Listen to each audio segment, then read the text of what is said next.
मित्रांनो नमस्कार. आपल्याला माहितच आहे की प्रत्येक रासायनिक अभिक्रियेमध्ये अभिक्रियाकारकांचे अणू किंवा रेणू यांची पुनर्रचना होऊन आपल्याला नवीन उत्पादिते मिळतात.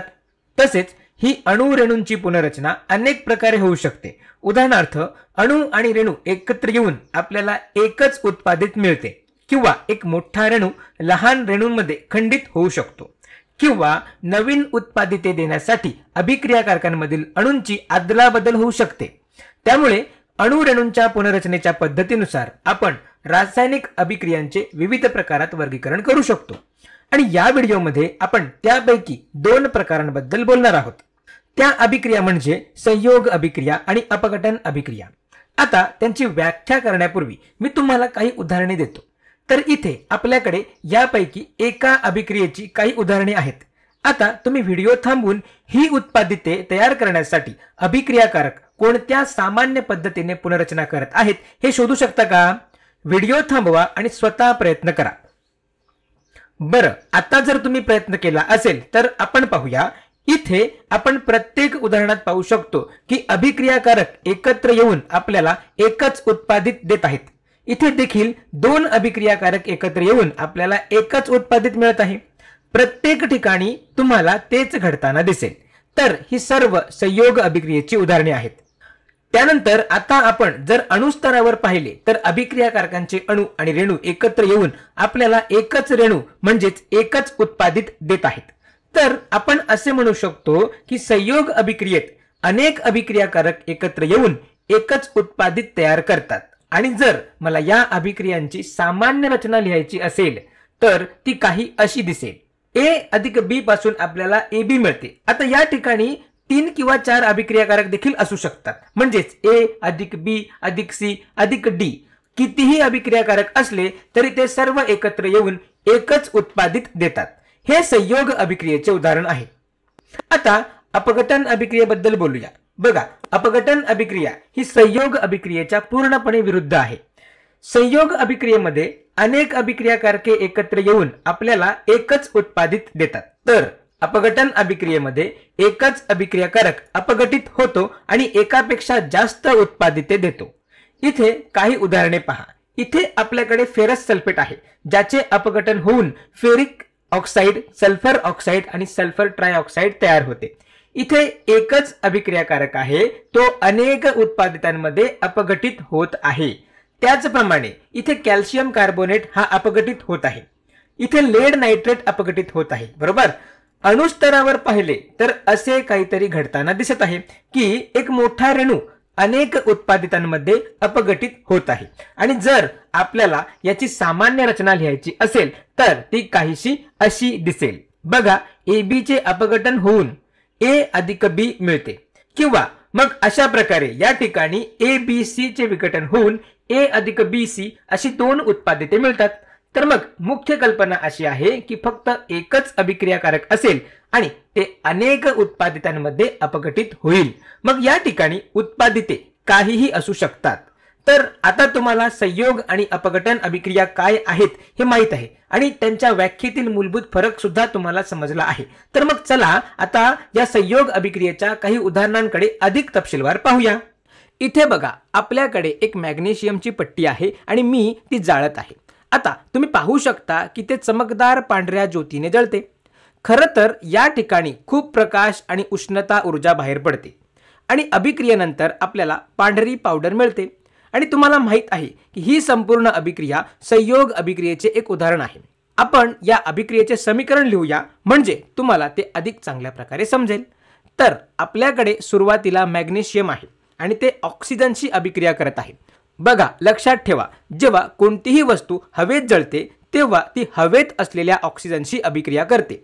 त्यामुळे हे मॅग्नेशियम ऑक्सिजनशी अभिक्रिया करत आहे आणि शेवटी आपल्याला मॅग्नेशियम ऑक्साईड मिळते.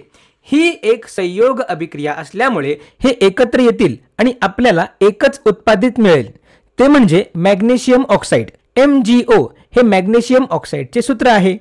चला तर हे समीकरण पटकन संतुलित करूया. इथे आपल्याकडे 2 ऑक्सिजन आहेत, त्यामुळे मी इथे 2 लिहितोय. आता इथे मॅग्नेशियमचे सुद्धा 2 अणू झाल्यामुळे मला इथे देखील 2 लिहावे लागतील. तर तुम्ही पाहू शकता की इथे मॅग्नेशियम ऑक्सिजनशी संयोग पावते आणि आपल्याला मॅग्नेशियम ऑक्साईड मिळते.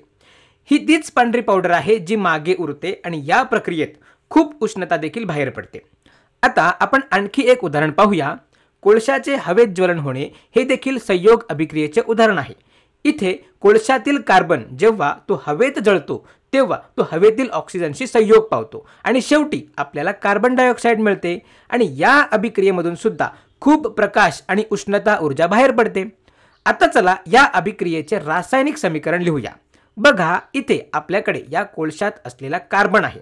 तो हवेतील ऑक्सिजनशी अभिक्रिया करतो आणि शेवटी आपल्याला कार्बन डायऑक्साईड मिळते. हे दोन्ही एकत्र येऊन आपल्याला कार्बन डायऑक्साईड देतात आणि ही एक संयोग अभिक्रिया आहे आणि यामध्येही खूप उष्णता ऊर्जा निर्माण होत आहे. आता आणखी एक उदाहरण पाहूया. तुम्ही पाहू शकता माझ्याकडे एक पांढरी पावडर आहे. ही पावडर म्हणजे कॅल्शियम ऑक्साईड होय.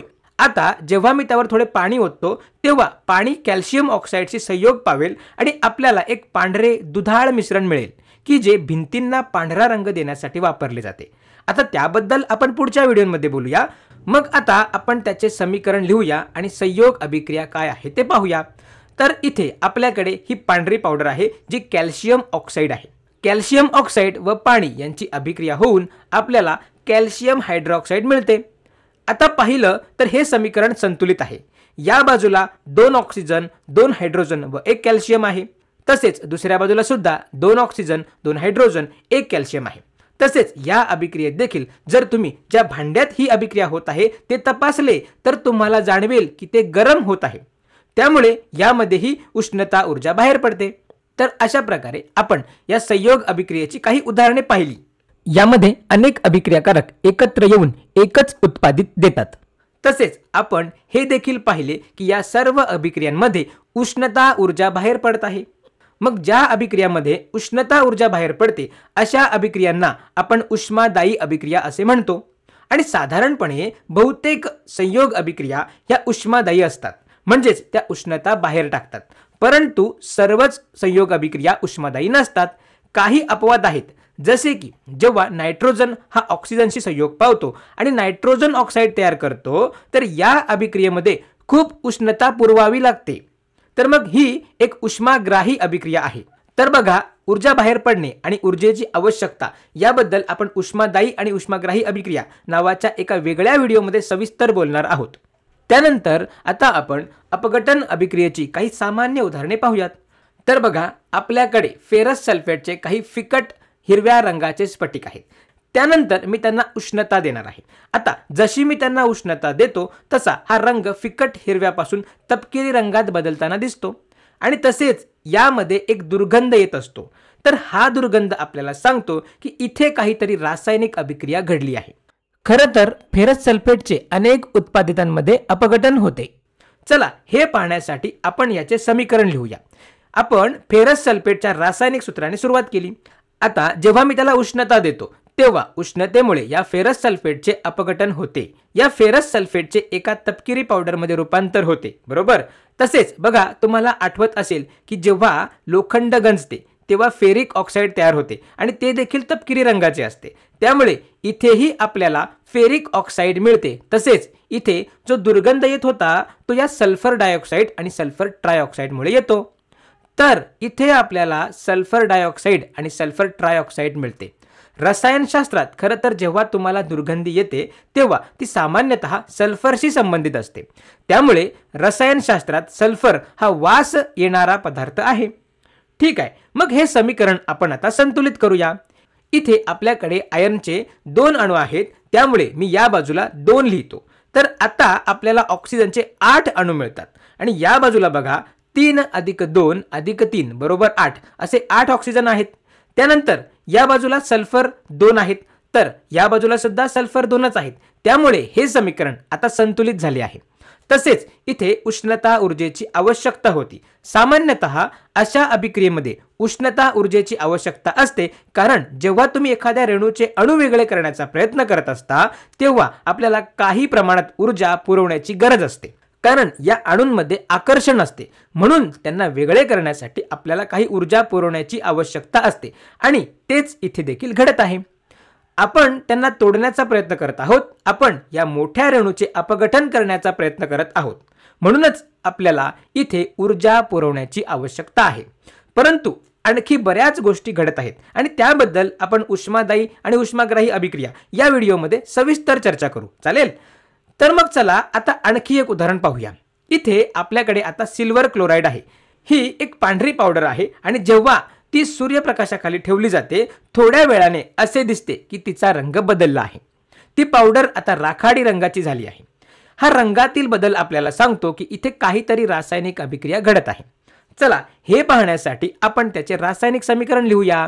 तर सिल्वर क्लोराईड म्हणजेच AgCl आणि जर त्याला आपण सूर्यप्रकाशाखाली ठेवले तर ते सूर्यप्रकाशातून ऊर्जा वापरून सिल्वर म्हणजे चांदी आणि क्लोरीन वायू यामध्ये अपघटित होते. आता या ठिकाणी क्लोरीनचे 2 अणू असल्याने इथे मला 2 लिहावे लागतील आणि मग या ठिकाणी आता Ag म्हणजे चांदीचे 2 अणू झाल्याने आपल्याला इथे सुद्धा 2 लिहावे लागतील.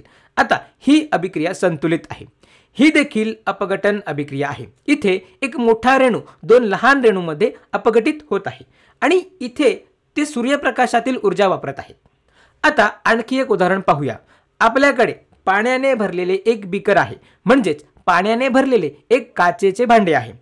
आता आपण त्यात 2 कंडक्टिंग रॉड म्हणजेच वाहक कांड्या टाकल्या, ज्या अशा प्रकारे बॅटरीला जोडलेल्या आहेत. त्यामुळे इथे विद्युत प्रवाह परिपथामध्ये वाहू लागेल आणि तुम्हाला दिसेल की या वाहक कांड्या पाण्याच्या संपर्कात येतात, त्या ठिकाणी काही बुडबुडे बाहेर पडत आहेत. तर इथे काय होत आहे? प्रत्यक्षात इथे विद्युत ऊर्जा पाण्याचे अपघटन करत आहे आणि हायड्रोजन आणि ऑक्सिजन वायू बाहेर पडत आहे. चला याची रासायनिक अभिक्रिया लिहूया. तर इथे आपण पाहू की H2O म्हणजे पाणी हे विद्युत ऊर्जेच्या मदतीने अपघटित होत आहे आणि हायड्रोजन आणि ऑक्सिजन वायू मुक्त होत आहे. चला हे समीकरण संतुलित करूया. या बाजूला 2 ऑक्सिजन आहेत म्हणून आपण इथे 2 लिहिले. आता या बाजूला 4 हायड्रोजन अणू झाले म्हणून इथे 2 लिहिले. तर हे समीकरण आता संतुलित झाले. तर बघा, हे विद्युत ऊर्जेमुळे पाण्याचे हायड्रोजन आणि ऑक्सिजन अपघटन होण्याचे संतुलित रासायनिक समीकरण आहे. ठीक आहे, तर आता आपण अपघटन अभिक्रियेची सुद्धा काही उदाहरणे पाहिली आहेत. अपघटन अभिक्रियेत एक मोठा अभिक्रियाकारक अनेक उत्पादितांमध्ये अपघटित होतो आणि साधारणपणे अपघटनासाठी अधिक ऊर्जा लागते आणि ज्या अभिक्रियांना अधिक ऊर्जा लागते त्यांना आपण उष्माग्राही अभिक्रिया असे म्हणतो. आपण त्याबद्दल नंतर अधिक बोलूया. कधीकधी आपण उष्णतेच्या स्वरूपात ऊर्जा देतो आणि अशा अपघटन अभिक्रियांना एक विशेष नाव दिले जाते. त्यांना औष्णिक अपघटन अभिक्रिया म्हणजेच थर्मल डिकम्पोजिशन रिॲक्शन असे म्हणतात, कारण इथे उष्णता वापरली जाते. आणि काही अभिक्रियांमध्ये सूर्यप्रकाशाच्या ऊर्जेचा वापर करून अपघटन होते आणि त्यांना सुद्धा एक विशेष नाव दिले जाते. अशा अभिक्रियांना प्रकाश रासायनिक अपघटन अभिक्रिया असे म्हणतात, म्हणजेच फोटोकेमिकल डिकम्पोजिशन रिॲक्शन. मग तुम्हाला आता आश्चर्य वाटलं असेल की आपण फोटो हा शब्द का वापरतो? कारण प्रकाश हा ऊर्जेच्या लहान कणांपासून बनलेला असतो, ज्यांना आपण फोटॉन असे म्हणतो. आणि म्हणून या ठिकाणी प्रकाश रासायनिक अपघटन अभिक्रियेला फोटोकेमिकल डिकम्पोजिशन रिॲक्शन असे म्हणतात. तर मग ही एक प्रकाश रासायनिक अपघटन अभिक्रिया आहे. आणि काही अपघटन अभिक्रियेमध्ये अभिक्रियेला सुरुवात करण्यासाठी विद्युत ऊर्जेची आवश्यकता असते आणि अशा अभिक्रियांना आपण विद्युत अपघटन अभिक्रिया म्हणजेच इलेक्ट्रोलिटिक डिकम्पोजिशन रिॲक्शन असे म्हणतो. तर आपण अपघटन अभिक्रियेबद्दल खूप काही अभ्यासले आहे. चला आता ह्या व्हिडिओचा सारांश पाहूया. आपण पाहिले की संयोग अभिक्रिया अशा असतात ज्यात अनेक अभिक्रियाकारक एकत्र येऊन एकच उत्पादित देतात. तर अपघटन अभिक्रिया याच्या पूर्णपणे विरुद्ध असते. इथे एकच अभिक्रियाकारक अनेक उत्पादितांमध्ये अपघटित होते. आणि आपण हे देखील पाहिले की सामान्यतः यासाठी ऊर्जेची आवश्यकता असते, कारण आपल्याला अणू हे वेगळे करायचे असतात, ज्यासाठी काही ऊर्जा द्यावी लागेल, बरोबर. आणि जर ही ऊर्जा उष्णतेच्या स्वरूपात दिली गेली तर तिला औष्णिक अपघटन अभिक्रिया म्हणतात. जर ही ऊर्जा सूर्यप्रकाशापासून मिळवली तर तिला प्रकाश रासायनिक अपघटन अभिक्रिया म्हटले जाईल. आणि जर ही ऊर्जा विद्युत ऊर्जेच्या स्वरूपात दिली गेली तर तिला विद्युत अपघटन अभिक्रिया असे म्हटले जाईल. तर या व्हिडिओमध्ये इतकेच. धन्यवाद.